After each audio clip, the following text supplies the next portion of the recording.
Two bikes, same DNA, completely different answers to the same question. The Suzuki V-Strom 650 and V-Strom 1050 wear the same beak, carry the same V-twin sole, and sit in the same dealership row.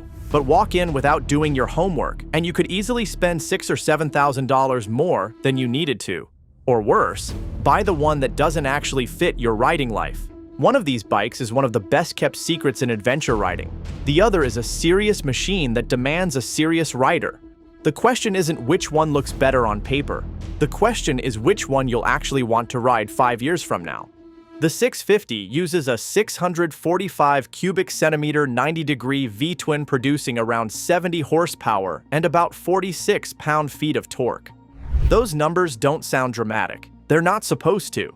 This engine was built to be used, not admired.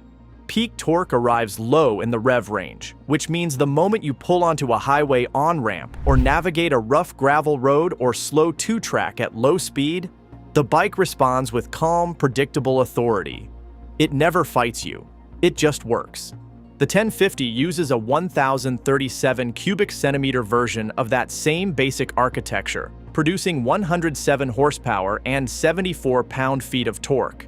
That's a significant jump, not just in numbers, but in character. The 1050 has a different personality altogether. It carries more authority in the mid-range, feels effortless at highway speeds, and when you open it up, there's a level of smooth, controlled acceleration the 650 simply cannot replicate. Passing slower traffic on the 650 requires a plan. On the 1050, it barely registers.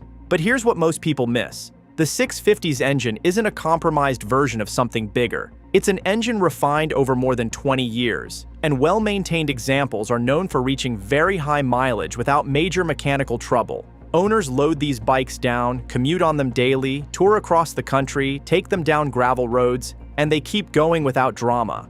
That kind of long-term reliability is hard to put a price on. In the adventure world, it matters more than almost anything else. The 1050 is no fragile machine either, but it is more complex, heavier, and generates significantly more heat under load. In slow traffic on a warm afternoon, the 1050 makes you aware that there's a large, working engine between your knees. The 650 runs notably cooler and makes city riding more comfortable over time. Small difference on a short ride, a real difference on a long one.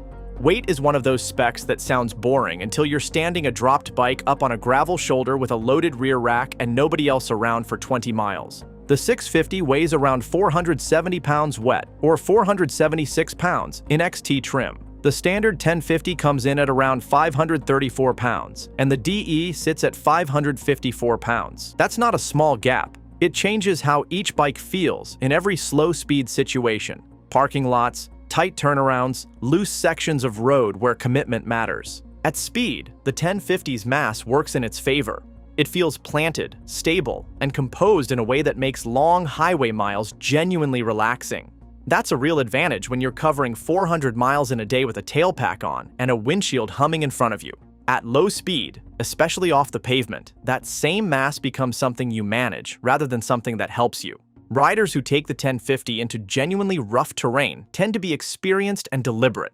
It rewards precision. It doesn't forgive guesses. The 650 is genuinely easier to place at low speed. For a lot of riders, particularly those returning to motorcycling after time away, or those who've reached the point where they'd rather ride well than prove something, that matters more than it might seem. Here's where the conversation gets practical, and where a lot of riders tend to make their real decision. After a full day on the highway, 6 to 8 hours covering the kind of distance that gets you from Denver to Santa Fe, or from Nashville to the Smokies, the 650 doesn't punish you. The riding position is upright, the seat is manageable, and the bike asks very little physically. You arrive ready for dinner rather than ready for a hot shower and 2 ibuprofen. The 1050 is also comfortable on long days, and its stability at speed genuinely helps on sustained interstate miles. But it's heavier to maneuver at a fuel stop, heavier to manage in a tight garage, and noticeably more of a commitment in the moments that don't involve riding. Pulling out of a narrow driveway, backing into a spot at the end of a long day when your legs are tired and your focus has drifted.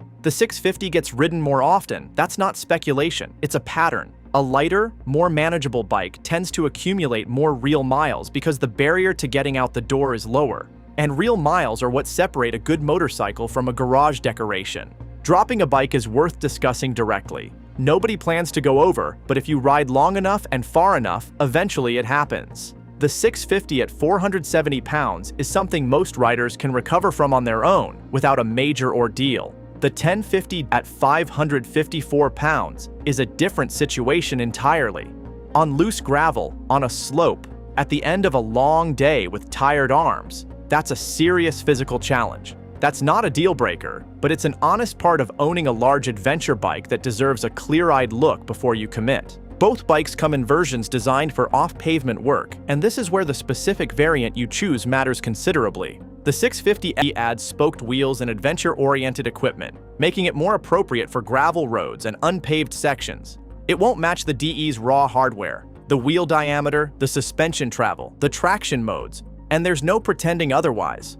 What it offers is composure within its limits and the forgiveness that comes from a lighter, simpler machine. When you push it into a situation it doesn't love, recovery is manageable. The bike bends but doesn't punish. The 1050 DE is a meaningfully different story on paper. It runs a 21-inch front wheel with wire-spoked aluminum rims, fully adjustable KYB suspension with 6.7 inches of front travel and 6.6 inches in the rear, and 7.5 inches of ground clearance. The DE also carries a dedicated gravel mode traction control that allows the rear wheel to slip slightly on loose surfaces, and the rear ABS can be fully disabled, exactly what serious off-road riding demands. In the right hands, on the right road, it is a genuinely capable machine, but it also weighs 84 pounds more than the 650 standard and costs significantly more. The 650 XT is easier to manage in off-road situations, not because it matches the DE's capability, but because it's lighter, more forgiving, and far less consequential when it tips over.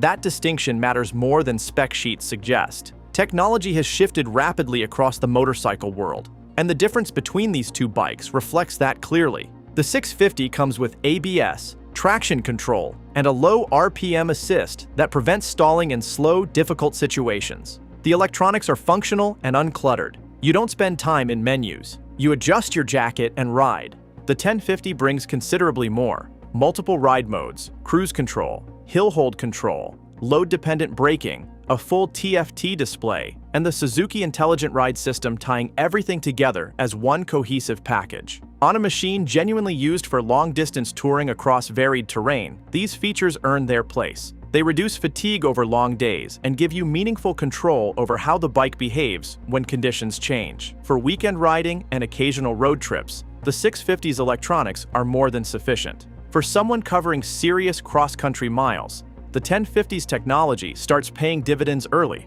Now, the part nobody enjoys thinking about until after they've already signed something. The 650 starts just over $9,000 for the standard model, with the XT and XT Adventure versions priced higher before destination fees. The standard 1050 sits in the mid-$15,000 range before destination and dealer fees, with the DE coming in higher depending on model year, trim, and what your local dealer is doing with pricing. You're looking at a gap of $5,000 to $6,000 at minimum, and that's before you've added a single accessory. The cost conversation doesn't stop there. Fuel economy matters over the long run. The 650 typically returns in the high 40s to low 50s in mixed riding. The 1050 generally sits in the low to mid 40s, still reasonable for a leader class machine. But the gap is consistent and real.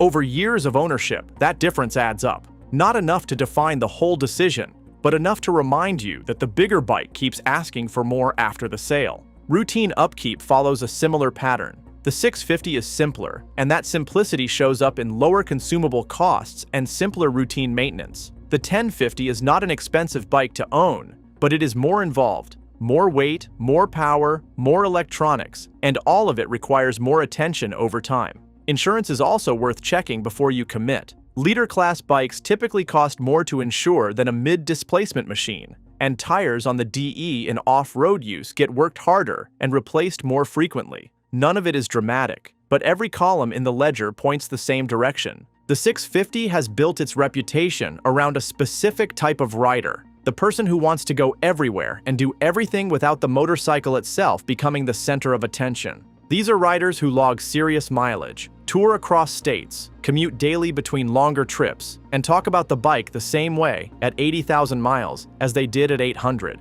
It disappears under you in the best possible way. The tool and the rider become one thing.